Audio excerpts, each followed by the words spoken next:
Como fundadora y coordinadora de la red Mujeres Líderes de las Américas, puesta en marcha por la Fundación Ciencias de la Documentación, os doy la bienvenida a una nueva edición de Diálogos Inspiradores.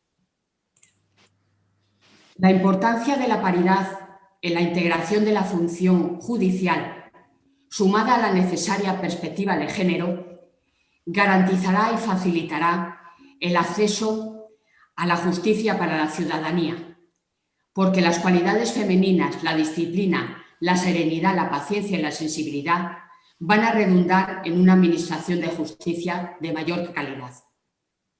Hoy, con nuestras panelistas y speaker invitadas, miembros de la Red Mujeres Líderes de las Américas, vamos a abordar el tema de la importancia que tiene el que las mujeres administren justicia y tengan acceso en igualdad de condiciones.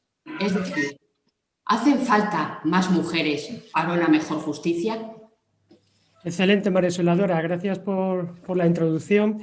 Y si os parece, vamos a recordar a todas las que nos están escuchando ahora mismo en directo a través del canal YouTube de la Fundación Ciencias de la Documentación, cuál es un poco la dinámica que vamos a seguir en los diálogos inspiradores. Primero vamos a comenzar donde damos voz a las speakers, que con un máximo de 10 minutos cada una va a abordar la cuestión que hoy nos compete analizar en este diálogo. Luego abrimos los micrófonos a los miembros de la red Mujeres Líderes y Hombres Líderes que nos acompañan desde Zoom, para finalizar respondiendo a las preguntas que nos puedan plantear desde el canal YouTube aquellas personas o el público general que nos vayan siguiendo en directo. Muchas gracias, José Raúl. Pues sin más dilación vamos a presentar a nuestra primera panelista, Marta Alejandra Chávez Camarena, que es licenciada en Derecho por la Universidad de La Salle Morelia y es magistrada en el Tribunal Electoral de la Ciudad de México y presidenta fundadora del Comité de Género y Derechos Humanos del mismo tribunal. Además, es integrante de la Asociación de Magistradas y Magistrados Electorales Locales de los Estados Unidos Mexicanos y presidenta de la Comisión de Igualdad Sustantiva y Derechos Humanos de la misma asociación. Bienvenida, Marta Alejandra. Muchas gracias, muy buenas tardes allá en España, buen día acá en América Latina. Es un gusto participar con ustedes en estos diálogos inspiradores. Agradezco, por supuesto, la invitación de Auxiliadora de la Fundación, a quienes saludo con mucho aprecio y, por supuesto, también saludo con mucho cariño a mis compañeras con quien compartiremos este espacio. Y bueno, para contestar esta pregunta, comenzaré diciendo que la lucha por la equivalencia humana entre mujeres y hombres, sobre la base de relaciones libres, iguales y plurales, es responsabilidad de todas las personas. En 1791, durante la Revolución Francesa, Olympe de Gouges se pregunta por qué se obtuvieron derechos solo para los varones y por qué no se obtuvieron derechos para las mujeres. La respuesta fue contundente. Escribió la Declaración de los Derechos de la Mujer y la Ciudadana, en la que se proclama: la mujer nace libre y permanece igual al hombre en derechos. Una pregunta es el modesto pero poderoso origen de los grandes acontecimientos en la historia de las mujeres. Cuestionar la realidad social sobre la base de la dignidad humana y la igualdad define el pensamiento y la perspectiva femenina del mundo. Este ejercicio, cada vez más frecuente en las mujeres, cada vez más útil y cada vez más necesario, hace visibles las cualidades propias de las necesidades y circunstancias de mujeres, nuestras expectativas, decisiones y proyectos de vida, y expresa una visión en que nos afirmamos como realidades actuantes en la historia de las naciones. El diálogo que nos reúne este día prefigura una profunda transformación social para la erradicación de las desigualdades en el sistema institucional de impartición de justicia. Y lo emprendemos con una pregunta que ya mencionaba Auxiliadora. ¿Hacen falta más mujeres para una mejor justicia? Esta pregunta no tiene una respuesta simple, sin embargo, tiene un doble significado. Por una parte, su mera existencia constituye un indicador de que algo está mal en el mundo y que debe repararse en favor del orden, la paz y el buen vivir. Por otra parte, este cuestionamiento expresa la voluntad política de las mujeres para participar individual y colectivamente en la nivelación de la evidente o latente desigualdad que prevalece en la integración de las instituciones judiciales, en el acceso a la justicia, en la reparación de los daños y en las garantías de no repetición. Ahora bien, más mujeres para una mejor justicia implica una respuesta afirmativa innegable. En tanto implica el reclamo de un mayor equilibrio en el reparto igualitario de oportunidades y recursos, hasta la integración del principio pro mujer en todas las actividades del plan social. Sin embargo, esta dimensión cuantitativa debe complementarse con un planteamiento cualitativo, desde su participación en la arquitectura institucional de impartición de justicia, esto es, impulsar la distribución equitativa del poder entre los géneros, a fin de tomar en cuenta las experiencias y expectativas de las mujeres en toda decisión y consideración de los altos cargos judiciales. Las mujeres constituimos la mitad del género humano, si no es que un poco más, el 52%. Por tanto, la invisibilización y la subrepresentación en el orden judicial, desde el acceso a una tutela jurisdiccional efectiva hasta la integración de los órganos judiciales, no encuentra justificación en ninguna explicación teórica, empírica o política, sino es a través de las neblinas del prejuicio, la simulación, el desinterés o la ideología de dominación. En este sentido, impulsar el aspecto cuantitativo y cualitativo de la participación de las mujeres en los órganos de impartición de justicia constituye uno de los imperativos del principio de paridad. La integración institucional, la legitimidad de las elecciones, el adecuado desempeño del cargo público son las fuentes esenciales de una cultura democrática sólida.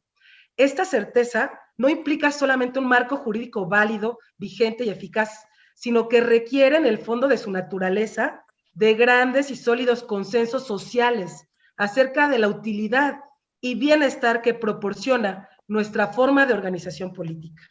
Uno de estos grandes consensos se refiere a la democracia paritaria, la cual tiene el firme propósito de enriquecer la corresponsabilidad de las instituciones y la comunidad, de las personas servidoras públicas y la ciudadanía, en favor del derecho de todas las personas a una vida digna, libre y justa, particularmente de la población que sistemáticamente ha sido discriminada y acallada, como aún ahora ocurre con las mujeres.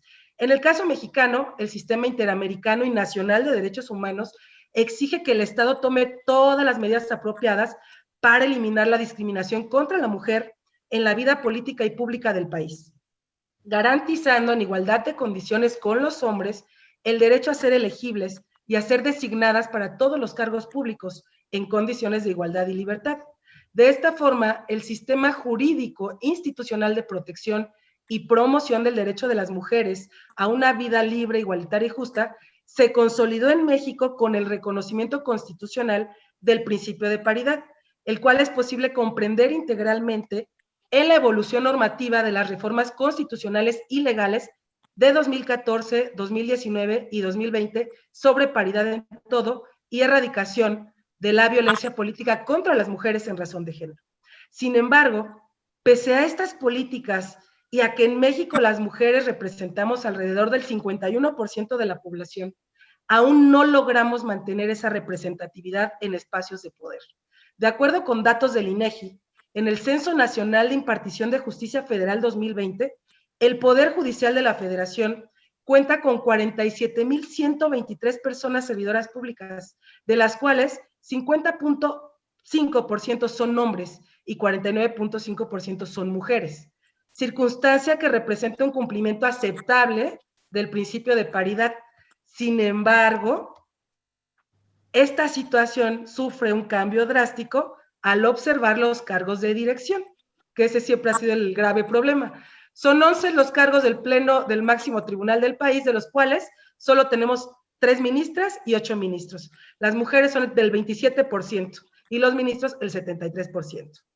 En los tribunales de justicia de los poderes judiciales locales son 566 magistraturas, de las cuales 63% están ocupadas, por supuesto, por hombres y 31,3% por mujeres, con 5,6 vacantes. En cuanto a la judicatura electoral en México, en el Tribunal Electoral del Poder Judicial de la Federación, de 7 magistraturas, 5 están ocupadas por hombres, esto es el 71%, y 2 mujeres, 29%. En sus salas regionales, 18 magistraturas, de las cuales 11 son ocupadas por hombres, 7 por mujeres. Solo uno de estos está presidido por una mujer. En el ámbito local de la jurisdicción local, somos 115 magistraturas, de las cuales 64 están ocupadas por hombres y 51 por mujeres.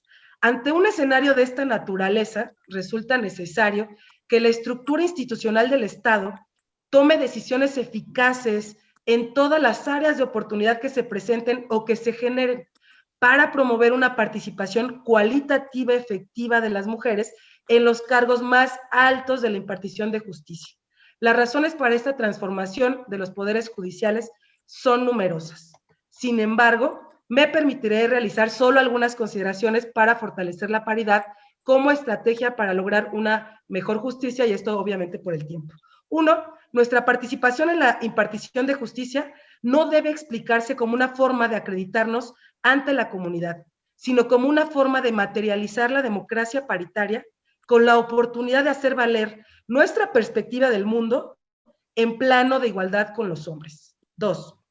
De forma corresponsable, debemos consolidar la paridad en las instituciones de justicia, en su aspecto cuantitativo como usuarias y como personas servidoras públicas, y también debemos fortalecer su dimensión cualitativa en sus vertientes horizontal y vertical.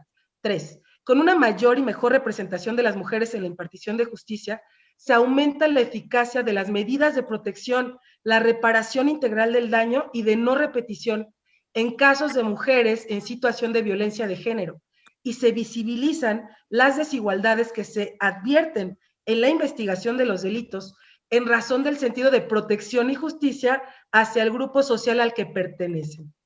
4. Con la mayor presencia de mujeres en todos los niveles de impartición de justicia, se desafían los estereotipos de género y se aumenta nuestra legitimidad, no solo como ciudadanas, sino también como realidades políticas en la comunidad. 5. Las mujeres cumplen con los méritos para ocupar los cargos de juezas o magistradas, pero también como grupo social, al vivir los impactos sociales y culturales que enfrentan las mujeres, generan un acervo de experiencias que aplican con perspectiva a su actividad judicial, generando una perspectiva integral y empática, alejada de formalismos rígidos en favor de un enfoque de proximidad entre la norma y su relación con la pluralidad humana, sus circunstancias particulares y los efectos diferenciados o consecuencias que les pudiera afectar desproporcionadamente. 6. La función jurisdiccional mejora con la presencia de mujeres, quienes sacan a la luz las consideraciones que no se hubieran tenido en cuenta en su ausencia. 7. Y último, la pandemia del COVID ha expuesto los retos y áreas de oportunidad del actual sistema de justicia, lo cual representa un momento invaluable para consolidar el estándar gubernamental de una impartición de justicia consecuente con las exigencias del constitucionalismo social contemporáneo. Muchas gracias. Muchas gracias, Alejandra. Muy interesante esta exposición, y es verdad que es muy interesante lo que nos comentas, porque en México y hay varias diputadas también asambleístas que están trabajando mucho el tema de la democracia paritaria. Creo que es un tema muy interesante que podemos abordar en nuestro diálogo inspirador, y lo vamos a tener también en cuenta. O sea que te agradezco mucho tu aportación, Alejandra, también. Muchas gracias y con gusto. Gracias. Bueno, pues si les parece, si os parece, en segundo lugar va a estar con nosotros María Victoria Vera, que es abogada ejerciente y además especializada en Derecho Penal Económico en los delitos de blanqueo de capitales y fraude fiscal. Lleva en la actualidad casos de máxima relevancia jurídica en la Audiencia Nacional, por lo que también la hemos invitado a ser parte de este diálogo. Bienvenida, María, tu turno. Bienvenidos vosotros. Muchísimas gracias por la invitación, María Auxiliadora. Gracias de verdad de corazón a la Fundación por todo lo que está haciendo, por la visibilidad, ¿no?, que da a todas las mujeres.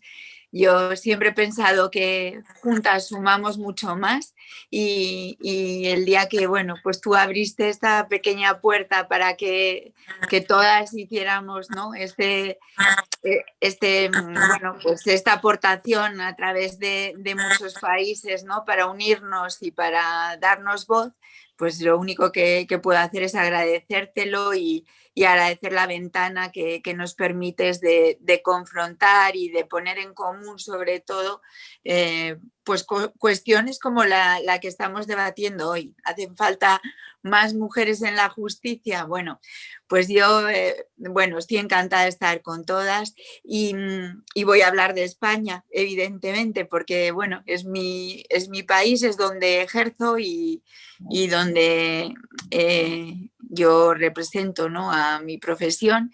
Y aunque en España estamos, parece, ¿no?, todo lo que oía la compañera anterior y conozco mucho México y además me ha encantado su intervención, le doy la enhorabuena.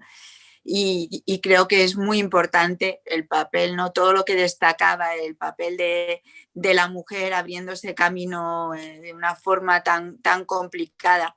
Y aunque imagino que todas pensarán y todos que aquí en España, ¿no?, estamos ya avanzadísimos en esto y que el papel de la mujer es algo que ya ha evolucionado, yo, bueno, pues no quiero ser la nota discordante, pero sí que 42 años después de proclamar nuestra Constitución, además sé que luego va a intervenir la compañera de Chile, ¿no?, que están de enhorabuena porque ellos van ahora a instaurar su propia Constitución. Bueno, pues desde la experiencia, ¿no?, era muy pequeña cuando soy una niña casi de la democracia, cuando comenzó la democracia.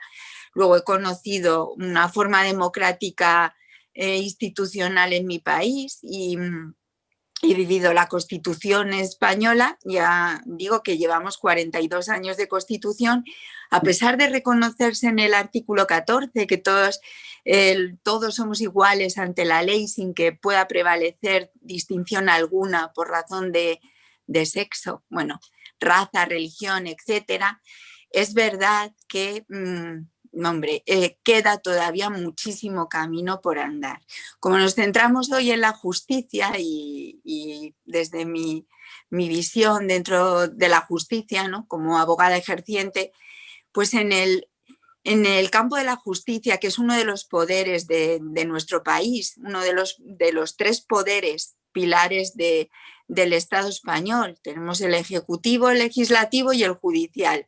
Bueno, pues en el judicial, a día de hoy, por desgracia, en las altas instituciones no hay mujeres. Hemos celebrado este año como si fuera algo, no sé, algo novedoso, trascendental, que una mujer llega por primera vez al Tribunal Supremo, y ya digo, cuando llevamos tantísimos años, ¿no?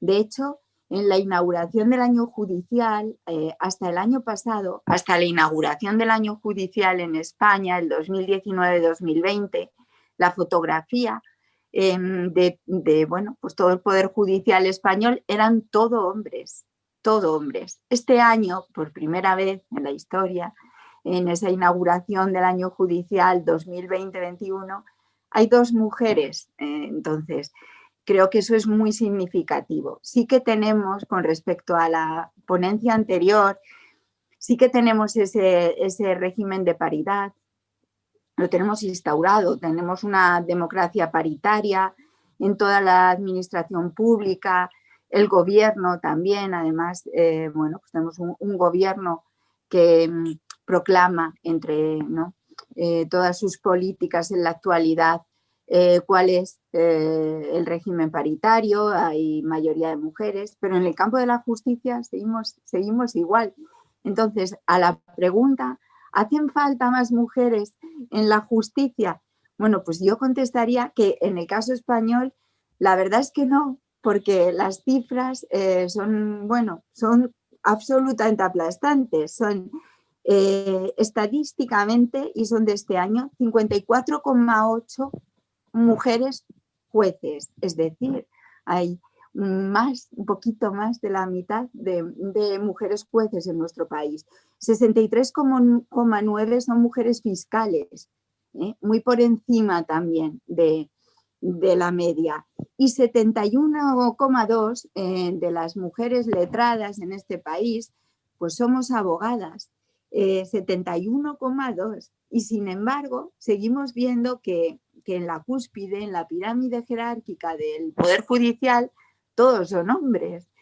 Yo me pregunto, ¿qué es lo que hacemos mal? A lo mejor es que no es que el sistema no nos facilite acceder, es que probablemente los que deciden que tengamos ese acceso al final son hombres. Y ahí es donde encontramos, yo creo, pues ese tope, ese obstáculo donde, bueno, a veces en la justicia sobre todo se sigue dando prioridad a que, bueno, no tengamos esa representación. En mi caso y en la disciplina en la que yo me ocupo, y como decía María Auxiliadora, bueno, tengo la inmensa fortuna de encontrarme ejerciendo mi profesión, que es lo que más me gusta, en causas, pues bueno, bastante relevantes del país, y en el penal económico puedo decir con bastante tristeza que somos muy poquitas, y que cuando entro en sala, bueno, pues a veces me entristece que seamos tan pocas mujeres y siga habiendo hombres. Y no dejo, porque bueno, como muchas, ¿no?, de las personas que formamos parte de esta gran familia de ciencias, Fundación Ciencias de la Documentación, no dejo de transmitir ese ímpetu de abrirnos camino, los valores, la fuerza que hacemos sumando siempre todas contra viento y marea. Y no dejo de decirlo en mi labor docente, porque bueno, me pasa lo mismo, que cuando llego a la universidad son todo mujeres, y me encuentro clases en las que tengo nada, 1, 2 alumnos, todo mujeres.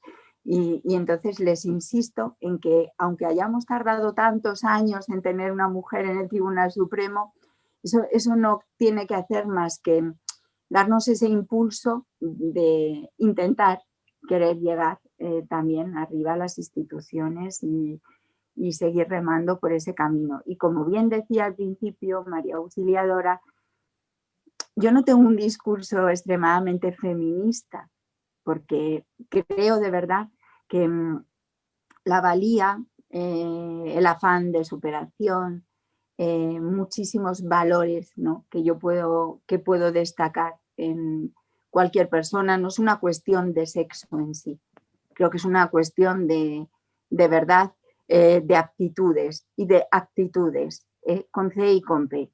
Pero sí es verdad que probablemente porque tenemos ese carácter sufridor, porque nos ha costado mucho más, porque tenemos un valor del tiempo, no es la cantidad, es la calidad.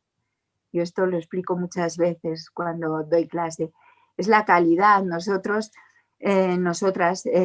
cuando, bueno, pues somos madres, somos hijas, nos ocupamos de todo, tenemos esa capacidad de controlar el tiempo de una forma mucho más ecuánime, y entonces lo que hacemos es ese esfuerzo de distribución de calidad, pues 3 horas, desde luego son 3 horas, ¿no?, desde el principio hasta el final.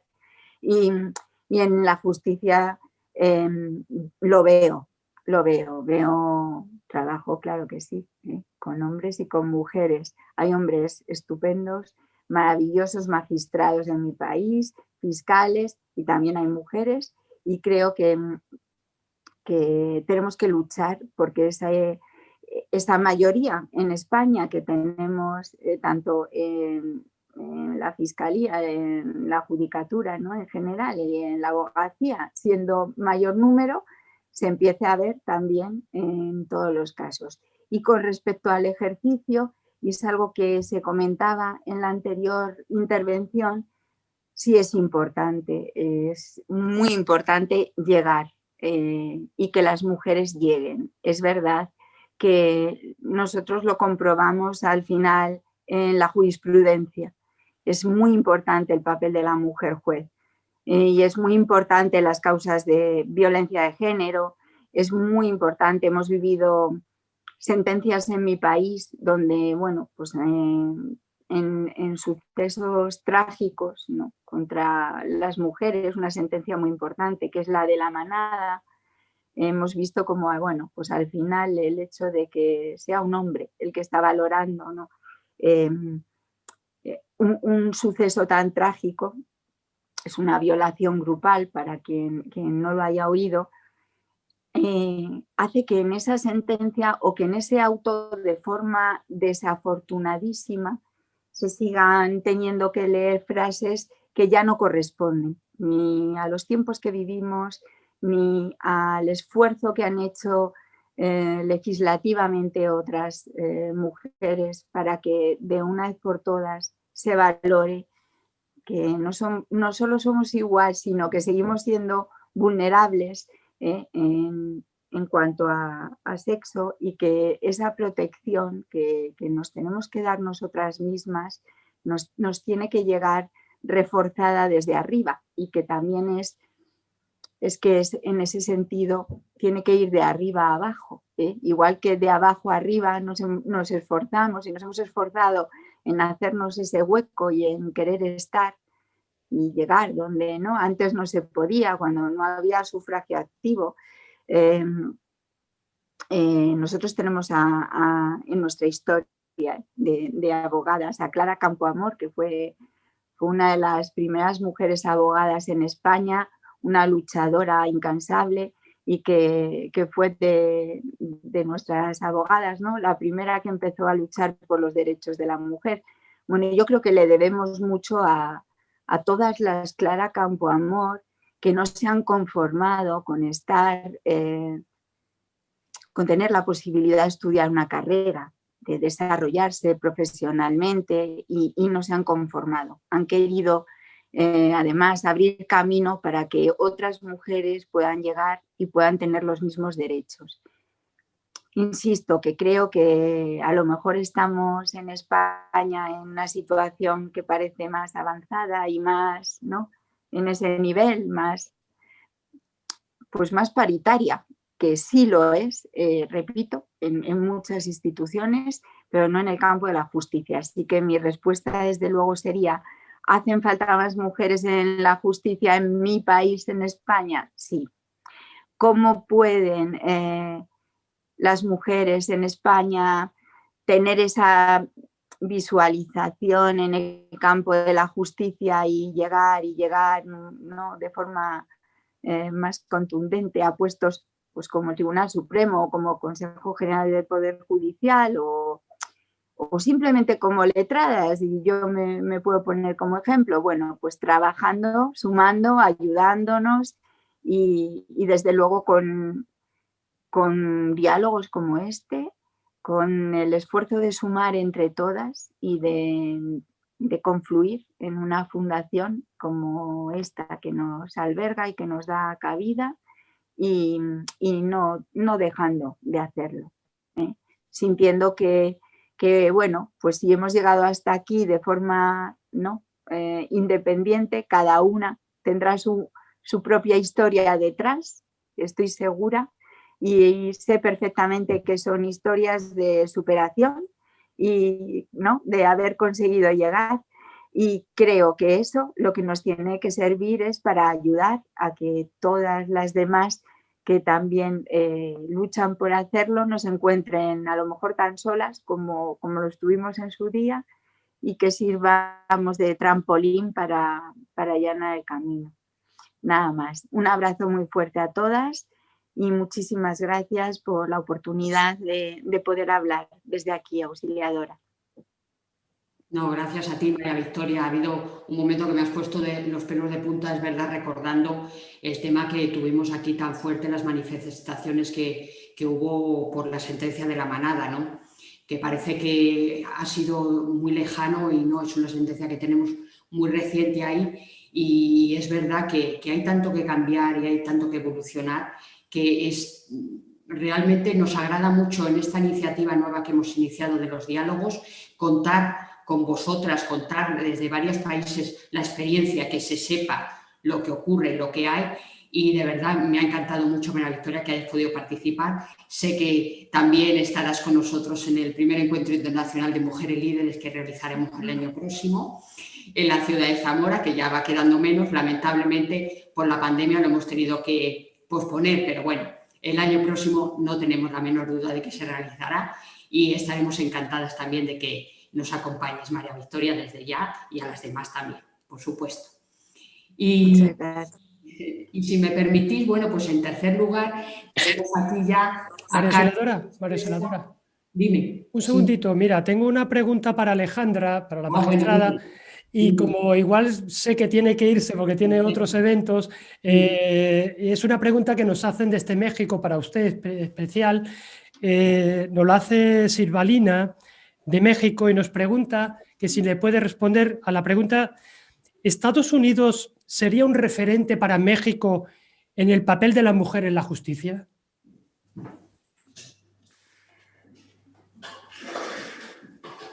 Bueno, no conozco a cabalidad el caso americano, pero sí sé, por ejemplo, que la Suprema Corte de Justicia de Estados Unidos tienen a grandes juristas, incluso la grande jurista que acaba, Ruth, que acaba de fallecer hace poco, pero me parece que como referente, como mujeres juristas que ha tenido la Unión Americana, sí puede ser un referente, porque son mujeres comprometidas, mujeres estudiosas. Incluso ahorita también, qué bueno que lo comentan, porque hay un tema que puede ser un tanto delicado, porque la ministra que acaban de nombrar, entiendo que es una ministra bastante conservadora, que va a cambiar un poco las políticas, ¿no?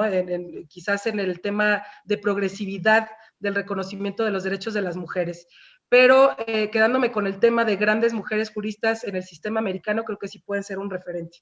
Pero sin duda México también está siendo un referente a nivel mundial, ya que tenemos políticas que se han aplicado, como les comentaba, desde la reforma que tuvimos, la gran reforma 2014, 2019 de paridad en todo y 2020 de violencia política contra las mujeres por razón de género, para que todas las mujeres podamos acceder en mayor medida y en igualdad de condiciones que los hombres, porque justo el problema histórico es que las mujeres hemos competido con los hombres en desigualdad de condiciones. Las mujeres desde el ámbito privado, ¿no? Haciéndonos cargo de las casas, de los hijos, de la comida, del marido y demás, y cuando el marido puede salir tranquilamente a simplemente realizar su trabajo, sus actividades y obtener dinero por ello. Entonces, esa es la desigualdad en la que hemos vivido y se trata de lograr ese equilibrio. No es una lucha de mujeres contra hombres, sino de mujeres que tienen que apoyar a las propias mujeres y los hombres apoyar a las mujeres y apoyar esta lucha para que en igualdad de condiciones salgamos adelante y salgamos de manera más rápida. Y eso es lo que hemos logrado a través de las últimas reformas en México, que como comentaba, sí está la paridad en todo, en la reforma, en la Constitución, pero en la realidad todavía no logramos aplicarla como se debe. Pero bueno, creo que estamos avanzando y agradezco mucho la pregunta que nos realizan desde aquí de México. Gracias. Muchas gracias. ¿Hay alguna otra, José Raúl? Sí, pero para luego. Esta era porque no sabíamos si podía continuarla. Muy bien. Pues, perdón, Marisa. Marisa nos pide paso. Hola a todas otra vez y a todos otra vez. Alejandra, muchas gracias por la intervención y por decir, insisto, yo conozco tu país, lo conocí encantada y está celebrándose en estos momentos la 8ª cumbre de mujeres juristas de nuestro país, lo sabrá también María Victoria.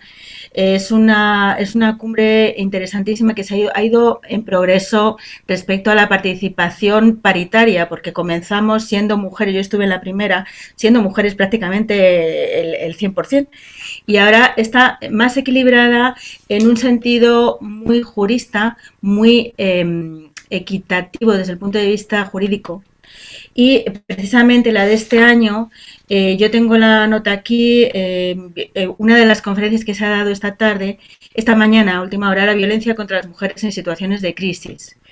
Y bueno, ha sido inaugurada también por vuestro embajador mexicano en España. El embajador mexicano en España, y una de ellas, de las que ha intervenido con los feminicidios en México, en la ciudad de Juárez, especialmente grave el tema, ha sido tu compañera, conocerás a Andrea Medina Rosas, imagino. No sé si tenéis contacto con ellos, cómo os has sido invitada o serás invitado o hayas participado en otras cumbres que yo no he estado al tanto.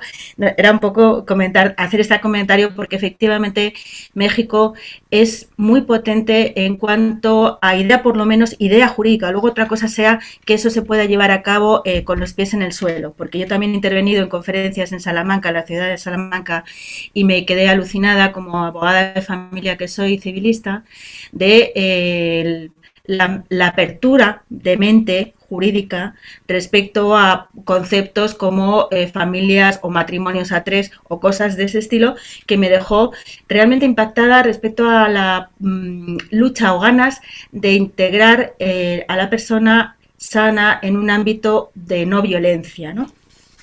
Entonces, mi pregunta, más que nada, pero perdón por la charla que doy, porque lo que sí que estoy es reconociendo y un poco apoyando lo que acabas de decir, de que México tiene un papel muy fundamental hoy en día y muy de reconocer, y bueno, y agradecer antes, como te vas a ir enseguida, pues también un poco reconocer eso, simplemente. Gracias. Ay, muchas gracias, Marisa, y muchas gracias a todas. De hecho, Marisa y todas bienvenidas, por supuesto, aquí en nuestro país, ahora de manera virtual, pero esperemos que pronto también se pueda, que organicemos algo aquí de manera presencial. Y un gusto recibirlas. No tengo el gusto, o sea, yo me dedico propiamente, o mi materia de expertise es la materia político-electoral. Soy magistrada electoral aquí en la Ciudad de México. Obviamente no quiere decir que desconozcamos los temas de feminicidios, como lo es el caso de Chihuahua, que es el más grave, y también el Estado de México, que son los que más feminicidios tienen. Y que hay que tienen los municipios o mayor número de municipios en estado de alerta y demás. Incluso aquí en la Ciudad de México también ha habido ya casos recientes y a través de la pandemia, casos muy delicados. Pero el tema de los feminicidios sí es otra vía por la que lo llevan pues otras instituciones. Y aquí propiamente en la materia electoral vemos el tema de erradicación de la violencia política contra las mujeres por razón de género. Y tenemos de hecho un observatorio nacional y observatorios locales en cada entidad federativa, en el que participamos el Tribunal Electoral Local, el Instituto Electoral Local, la Secretaría o los institutos de las mujeres de cada entidad federativa y organizaciones de la sociedad civil, precisamente para estar monitoreando cómo participan, qué tanto participan las mujeres y qué tanto les genera esa participación a las mujeres en cada entidad federativa. Aquí en México pues formamos parte de ese observatorio, también del Observatorio Nacional. Tenemos de hecho un chat de violencia política en el que si detectamos que una mujer está siendo objeto de violencia y que pueda incluso estar en riesgo su vida, inmediatamente alertamos a las autoridades competentes y pedimos a estas mujeres que puedan presentar las denuncias ante la Fiscalía Especializada para la Atención de Delitos Electorales, que es la nacional, también hay locales y demás, para dar el seguimiento y le puedan dar la protección necesaria y demás. Pero sí, esto ha surgido a raíz de que la participación política, incluso esto también lo sostiene la ONU, la participación cuando de las mujeres es mayor, también la violencia viene mayor. ¿Por qué? Pues porque hay un mayor número de mujeres que se están reconociendo en el ámbito público y desgraciadamente esto pasa. Entonces hemos tenido que lograr que someter este tipo de cuestiones para lograr apoyar y abonar a la protección de los derechos político-electorales y de la integridad, por supuesto, física y de las familias, personal de todas las mujeres que quieren participar en la política en nuestro país, porque no podemos permitir que las mujeres mueran, obviamente por ningún tipo de violencia y menos por el ejercicio de sus derechos político-electorales. Entonces, eso estamos haciendo, eso estamos trabajando. Sí participamos en otro tipo de cumbres, en eventos con asociaciones, la Asociación Internacional de Mujeres Juezas, estuvimos en incluso en Argentina hace 2 años. Ahorita obviamente está paralizado el tema, pero sí hemos estado participando en otras cumbres y foros, por supuesto, y quedamos a la orden en lo que podamos apoyar, abonar. Si quieren información también con mucho gusto se las podemos remitir. Muchas gracias. Muy bien, gracias Alejandra, gracias. Y bueno, pues vamos a dar, si me permitís, ya la palabra a nuestra tercera speaker, panelista, Carmen Elena Rivas, desde El Salvador. Ella es abogada y notaria, máster en Administración Financiera en formación, con más de 18 años de trayectoria en fiscalización gubernamental en El Salvador. La primera mujer nombrada como presidente de la Corte de Cuentas de la República en 80 años de existencia jurídica de la institución. Primera secretaria técnica del Consejo Fiscalizador Regional del Sistema de Integración Centroamericano, a los 10 años de su creación. Todo un referente. Hoy nos acompaña Carmen Elena. Bienvenida.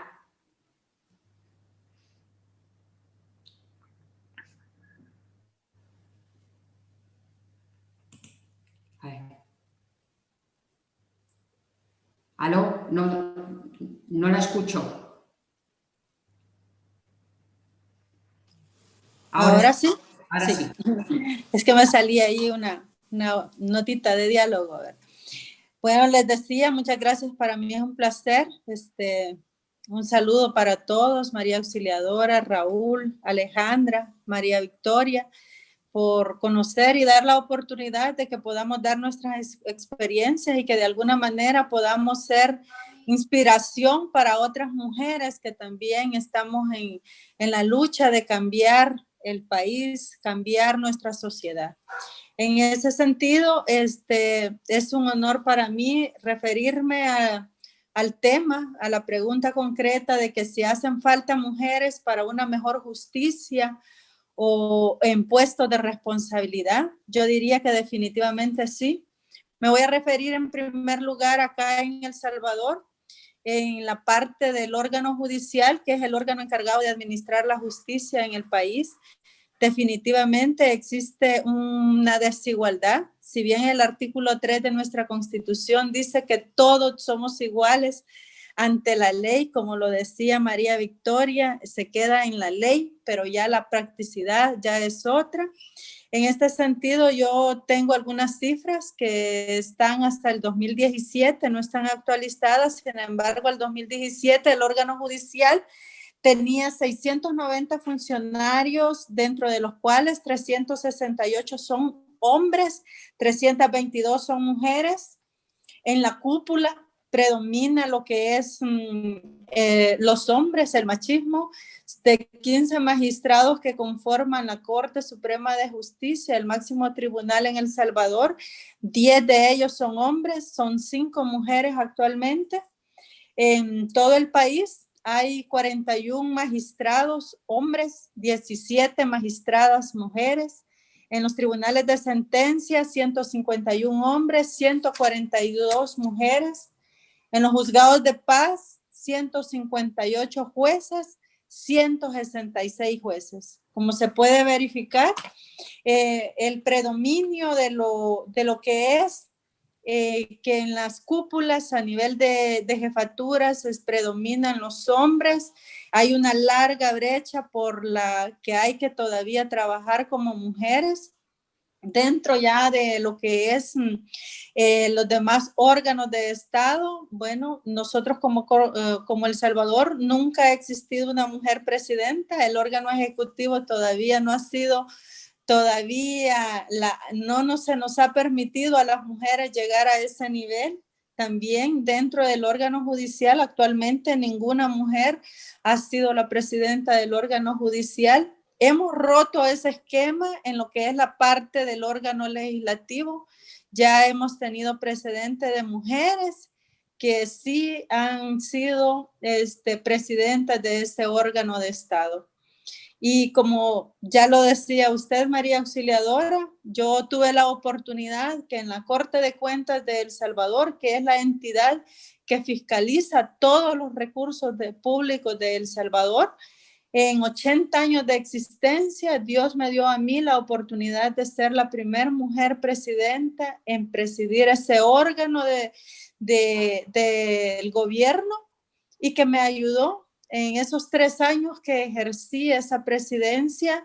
Me dio la oportunidad de romper algunos esquemas dentro de la institución. Sin embargo, considero que todavía la brecha está grande, ya que no tuve la oportunidad de ser reelecta. Sin embargo, la satisfacción personal del trabajo realizado me llena mucho, porque ya no son por cuestiones propias al cargo, ya es, quieras o no, es un cargo político, y son esquemas que hoy por hoy también, como lo decían en el panel de la discusión de la semana pasada, hay mucha brecha por recorrer, y que se nos permita también llegar a esos cargos políticos. Sin embargo, debemos de seguir trabajando, no dejarnos desvanecer y continuar en esa lucha. En ese sentido, lograr un equilibrio, ¿verdad?, entre la igualdad de hombres y mujeres, y que se nos permita tener más cargos de responsabilidad para demostrar que nosotros somos excelentes administradoras de las cosas, ya sean públicas o privadas, tal como nos corresponde de alguna manera hacerlo desde en casa. Para ese equilibrio, podríamos primero de identificar algunas de las situaciones que yo he identificado como parte de ese desequilibrio que existe entre hombres y mujeres para ostentar estos cargos de administración de justicia o de responsabilidad. Es, en primer lugar, la discriminación que siempre hemos vivido como mujeres desde la época antigua. Esa discriminación aún existe. La falta de acceso a la educación, a veces a las mujeres se nos inhabilita también tener fortalecer nuestra educación. La falta de cultura, como bien lo decía María Victoria, podemos tener las leyes, podemos tener toda la regulación, sin embargo, si no vamos votando esos esquemas machistas que existen actualmente, creo que es un reto que debemos de hacerlo las mujeres desde el hogar, ¿verdad? Qué bien que nos encontremos a alguien que también nos ayude a fortalecer esos lazos, ya que desde el hogar debemos de enseñar a nuestras niñas que no van a ser sirvientes en un momento determinado, y a nuestros niños no enseñarles que ellos no deben de buscar en una compañera de vida, en una esposa, también una sirvienta, sino precisamente una compañera con la que ellos deben de crecer y sacar su hogar adelante. En ese sentido, el esquema cultural es bien fundamental, que tenemos que fortalecerlo. También la falta de recursos económicos en su gran mayoría afecta. Muchas mujeres vivimos a merced o a la sombra de un hombre por el punto económico. A veces consideramos que necesitamos ese apoyo económico, que también nosotros lo podemos buscar. Nosotros debemos de buscar lograr tener un mejor puesto de trabajo para así también tener un mejor puesto de salario. Actualmente nosotras como mujeres creo que somos bastante... nosotros acá tenemos una ley de no violencia de género. Sin embargo, en esa ley se deja un esquema, y lo dejo aquí también a tema de discusión para que pueda ser incorporado en futuros diálogos o traerlo a cuenta. El sujeto activo nunca puede ser una mujer según la ley, y hoy por hoy en la práctica a veces el sujeto activo de una violencia psicológica, laboral, de relación es en muchas situaciones es de la misma mujer, pero como dentro de la ley no quedó que solamente el hombre puede ser un sujeto activo de violencia de género hacia la mujer, eso queda de forma típica, y en ese sentido nosotros las mujeres nos volvemos depredadoras de siempre de las mismas mujeres. Por eso yo había establecido también cómo romper esas brechas de discriminación y de lograr esas limitantes y de quitar esas limitantes que nos imposibilitan a las mujeres continuar en algunos puestos que hemos logrado llegar o que nos permitan llegar a otros. Es importante, en primer lugar, la solidaridad. La solidaridad entre mujeres. Por eso a mí me encantó formar parte de esta red que ustedes dirigen, porque es algo que nos ayuda a fortalecernos, a unirnos. Escuchar las experiencias de otras compañeras nos van a ayudar también a nosotros para enriquecernos y para fortalecernos. Hacer conciencia a todos los sectores de la sociedad del equilibrio que debe de existir en el otorgamiento de los puestos.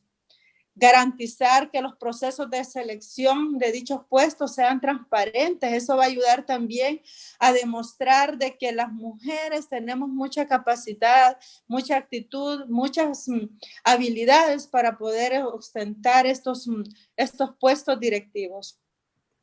Como le mencionaba, formar a nuestros hijos en igualdad de condiciones desde el hogar, enseñarles a los varones que las mujeres no somos sus sirvientas y a nuestras niñas que se valoren, que se estimen y que estudien para no depender de otra persona para existir.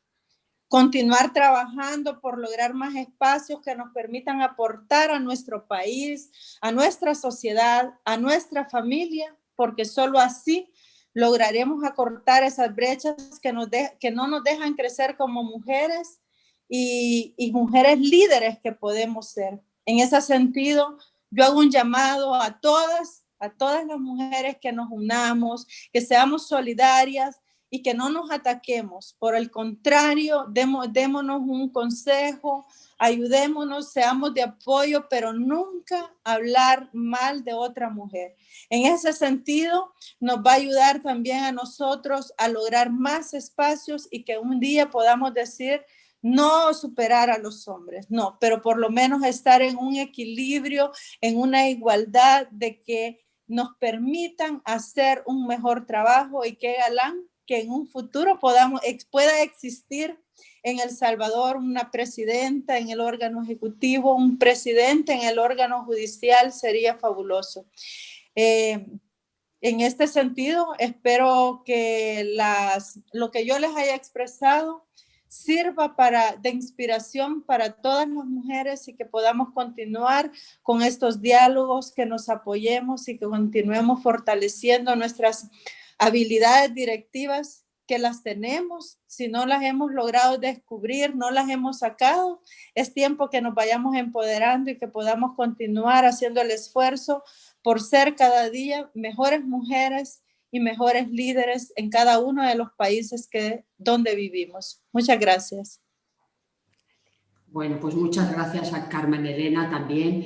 Es verdad que en tu país ha habido unos avances importantes, pero aquí estamos, ¿no? Como dices, hay que apoyarse, hay que estar unidas y seguir avanzando, porque lamentablemente queda mucho camino por recorrer. Y bueno, pues José Raúl, si ya has seleccionado alguna pregunta o las compañeras que están ahora mismo en red, sí os indico que se ha tenido que desconectar desde México nuestra compañera porque tenía ahora otra sesión también y por eso no la veis en pantalla. Le agradecemos a Alejandra Chávez también su tiempo y bueno, pues lo dicho, que ya es hora de turno de preguntas o de diálogo, que así se llama.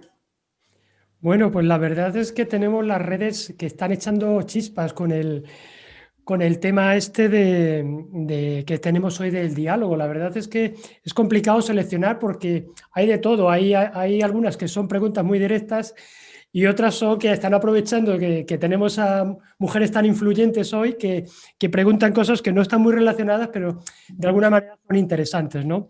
Entonces, si os parece, hemos seleccionado, para no hacerlo muy largo, algunas preguntas y las otras, si eso, las iremos compartiendo a través del grupo de LinkedIn, por ejemplo, ¿no?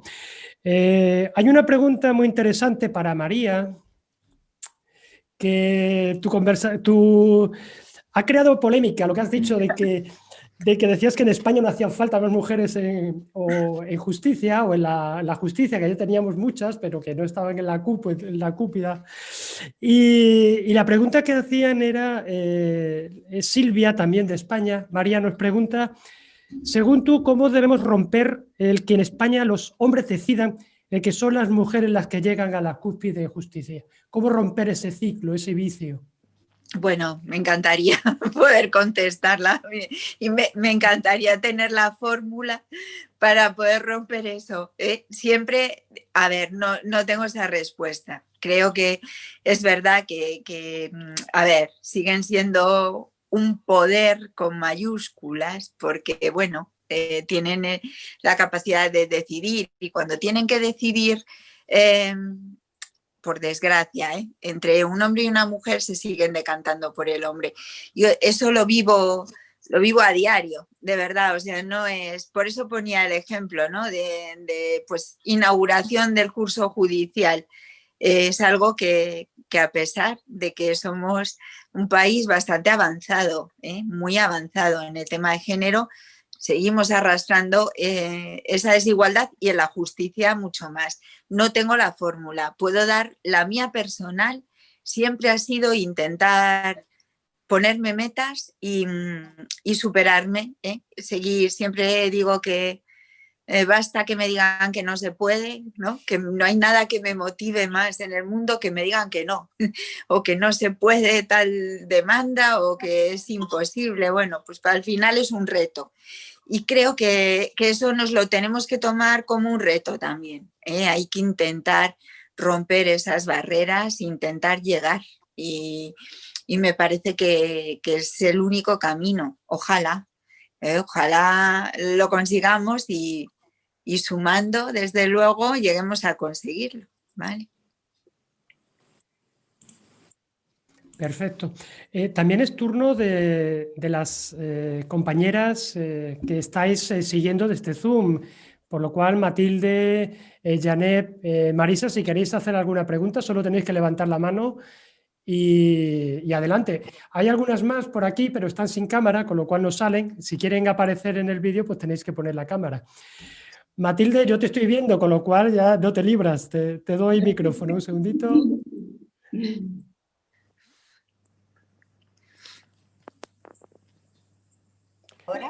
¿Ahora? Sí. Ahora sí, vale.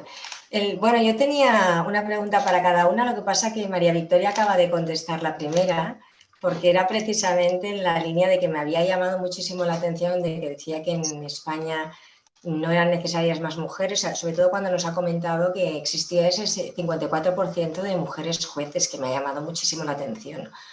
Pero también yo recuerdo, si no recuerdo mal, fue este mes de septiembre que leí en la prensa que por primera vez en la década volvían a haber mujeres en la foto de apertura del año judicial.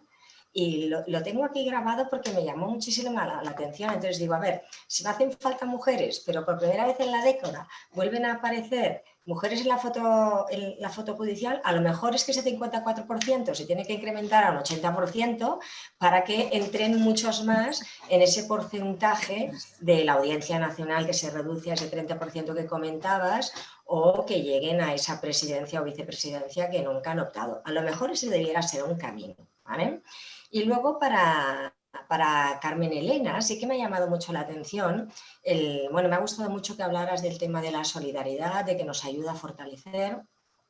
Pero cuando has comentado el tema de que encontrabas interesante el tema de las líderes, quizás, y ahora recordando un poquito lo de la semana pasada y uniéndolo a lo que ha comentado Carmen Elena, quizás todas estas mujeres que lo han estado haciendo también en esta época de pandemia debieran ser como un espejo, como algo para mirarlos, para fijarnos en qué es lo que han hecho también que estas comunidades gobernadas por mujeres y que además nosotros hayamos permitido, o todo el resto del mundo haya permitido que estas comunidades que lo estén haciendo especialmente bien hayan sido gobernadas por mujeres, a lo mejor se podría convertir en esta primera ola visible de modelos a seguir para generaciones futuras. A lo mejor debiéramos fijarnos un poquito en qué es lo que están haciendo bien para intentar imitar un poquito más en este camino. Sencillamente eran las aportaciones.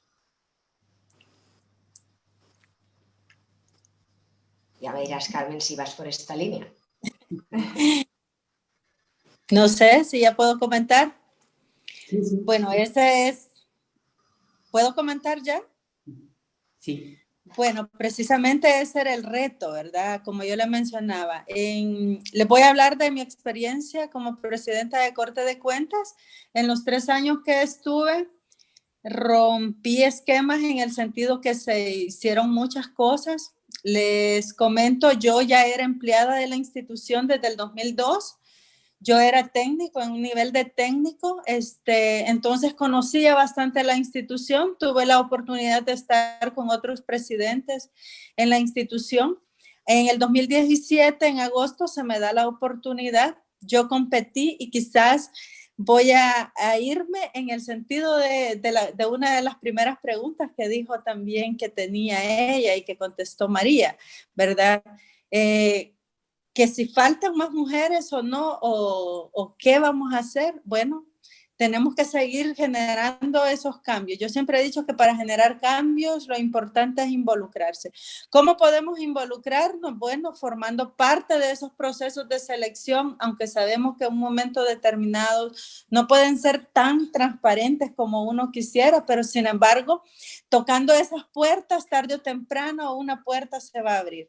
En mi experiencia, yo pasé un proceso dentro de la institución como empleada.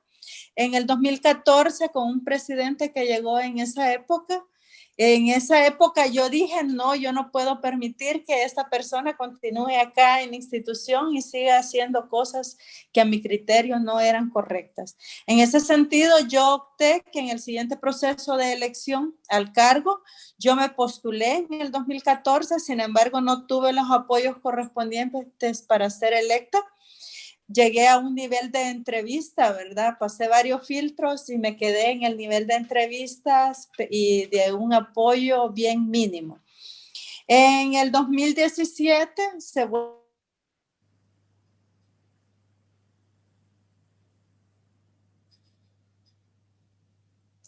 cortó.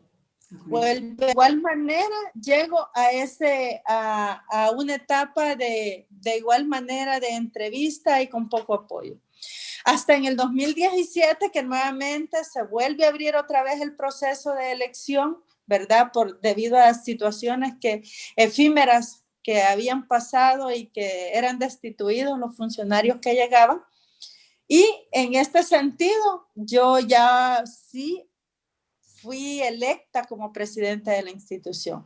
En ese sentido, quiere decir que tenemos que seguir siendo persistentes con lo que queremos, tenemos que tener claro cuál es el objetivo que queremos, ¿verdad? Si en ese momento yo quería ser presidenta de la institución porque querías generar cambios. Internamente hice varios cambios, incluso presenté una iniciativa de ley en la Asamblea Legislativa, la presenté una propuesta de reforma integral a la ley, me le dieron iniciativa de ley y se quedó en discusión. Sin embargo, luego terminó mi periodo, quiero mencionar que desde el 2012, que había finalizado un periodo completo de 3 años, durante el 2012 al 2017 habían habido administraciones efímeras que no habían podido culminar los 3 años de la elección. Después de ese lapso fui la primera administración que logró terminar el periodo y que me quedé ahí, ¿verdad? Por lo que les mencionaba, que ya son cuestiones políticas que ya no tuvieron otros candidatos, como dijo la compañera, el género del hombre también se impuso, actualmente es un presidente, un varón el que ostenta la presidencia. Sin embargo, dentro de 3 años va a haber otra posibilidad que, si Dios me lo permite, podría yo en un momento determinado volver a optar y podría generar, ya que algunas cosas, ¿verdad?, de las que yo inicié todavía se han quedado estancadas y que son buenas para el país. Va a traer, yo le apostaba a la digitalización de la institución, a la modernización. Hoy por hoy, el juicio de cuentas que se desarrolla en la Corte de Cuentas es el único proceso que ha quedado que es de forma documental. Yo, con la ayuda incluso de España, con el Tribunal de Cuentas de España, incorporé en mi propuesta de ley ya para hacer un proceso de juicio de cuentas oral y por audiencia. Eso ha quedado estancado, ¿verdad? No sé si la nueva administración que está hoy lo va a echar a andar. Sin embargo, los logros que se obtuvieron fueron grandes. Logré contemplar, podría decir, del plan estratégico institucional, logré cumplir parte de los 3 objetivos estratégicos que planteé y se logró mucha cobertura. Llegamos a zonas de control que antes no se llegaban, logramos abrir. En ese sentido, yo me siento satisfecha por el trabajo realizado. Y me queda más que decir, dar de consejo que tenemos que ser perseverantes y consistentes, continuar. Si queremos cambio, tenemos que ser parte de esos cambios. De lo contrario, no exijamos cambios. La pregunta era para Siteta, de Siteta de España nos pregunta para María, que si una justicia gratuita para mujeres con renta baja ayudaría a combatir la violencia de género. Sí, bueno, Raúl, ya que me das la palabra para contestar, voy a matizar, que no quiero generar polémica, es que yo creo que no se me ha entendido, es cuando tú no tienes claro lo que dices, a veces no lo transmites igual, que no he dicho en ningún caso que no hagan falta más mujeres, claro que sí, ojalá. O sea, ojalá un día tengamos los diálogos y yo diga, bueno, ¿no? El 99%, ¿no? El 99,9% son mujeres. Claro que hacen falta más mujeres en la justicia y en todas las instituciones, porque creo de verdad que siempre son un valor, que voy a decir yo. Creo de verdad que es un valor, de verdad, la aportación de cualquier mujer, pero por todas esas cualidades que ya hemos mencionado y que no voy a reiterar, pero que sí son todas esas capacidades de, bueno, implicarse y hacer las cosas, ¿no?, con el mayor cuidado. Entonces, no lo reitero, claro que hacen falta más mujeres. Me refería en el caso español a que no es una cuestión de que no haya. Nosotras somos muchas, da un 70% de mujeres en la abogacía española, son muchas mujeres, muchas más que hombres. El problema es que nos quedamos en un nivel intermedio sin poder llegar arriba. ¿Por qué? Pues porque los que deciden quién llega arriba siguen siendo hombres, tan sencillo como eso. Habrá que lucharlo y pelearlo. ¿Una justicia gratuita para las mujeres ayudaría más en violencia de género? Por supuesto. Más que una justicia gratuita, que la hay, bueno, hay países evidentemente donde no. En España la tenemos, tienen ese auxilio judicial, las personas que carecen de recursos. Yo puedo hablar a nivel particular.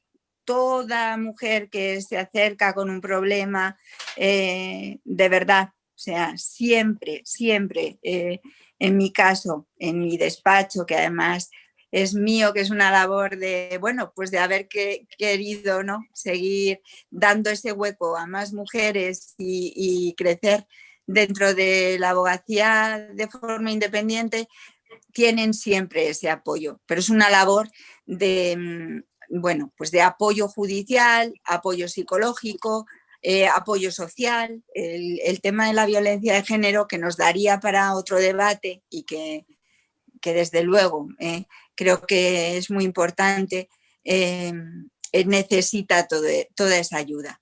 De verdad la necesita. Entonces mi respuesta es que sí, y que bueno, pues que lo que hay que hacer es darlo, sin lugar a dudas. Muy buenas tardes, soy de Bolivia, mi nombre es Janet Macías.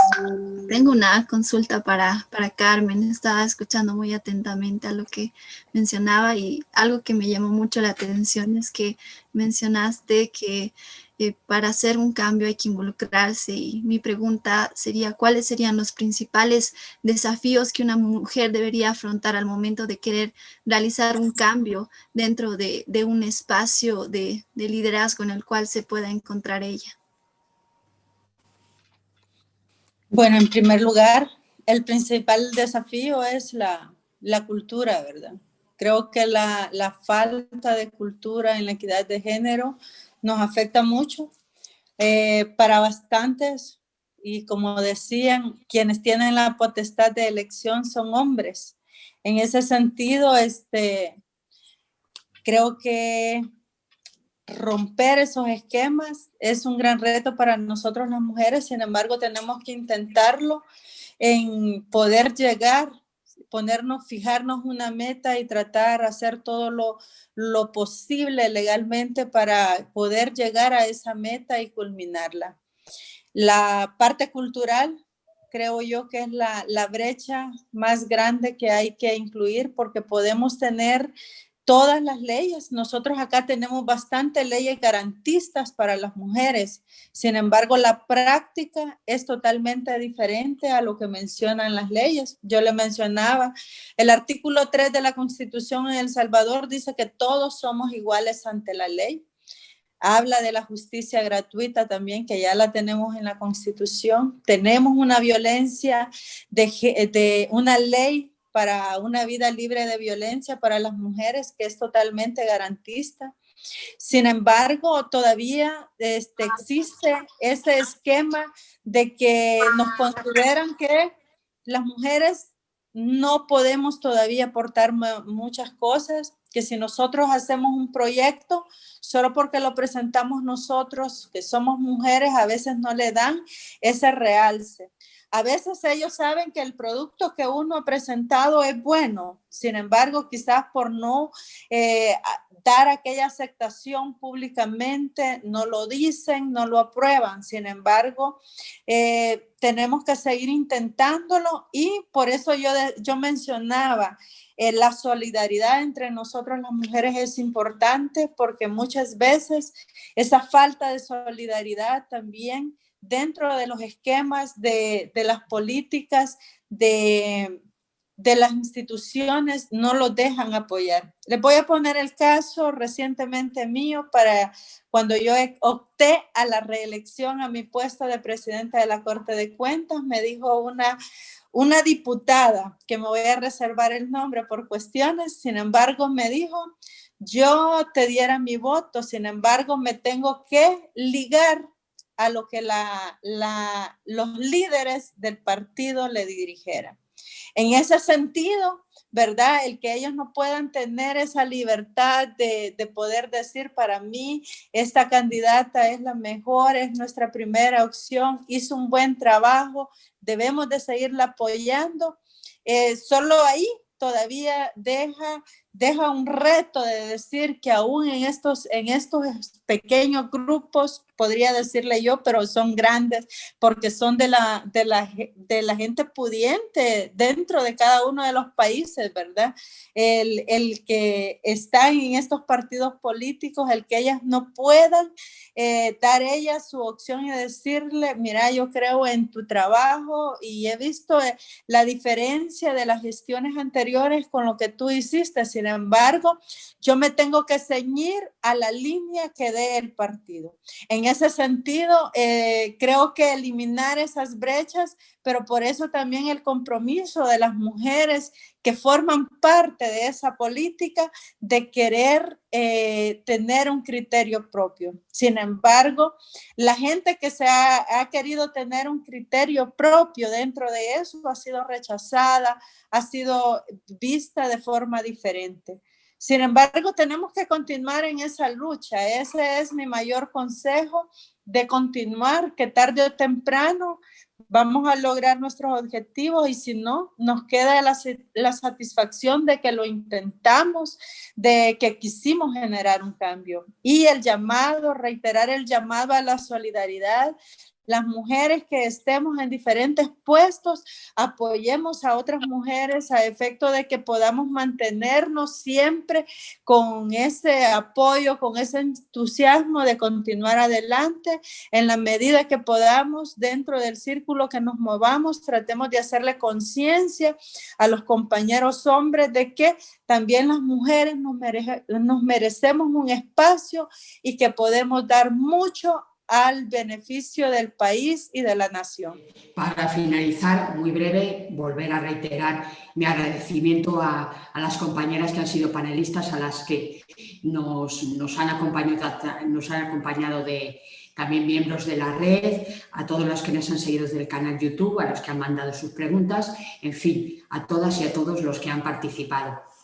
Y para finalizar, simplemente vamos a dar un giro un poquito radical el jueves próximo, porque vamos a tener una estudiante de ingeniería de la Universidad Politécnica de Madrid, que bueno, pues en este diálogo inspirador va a ser ella la que nos va a comentar, bueno, pues cuáles son los primeros pasos, por qué se inició y se inscribió en una carrera STEM, qué es lo necesario.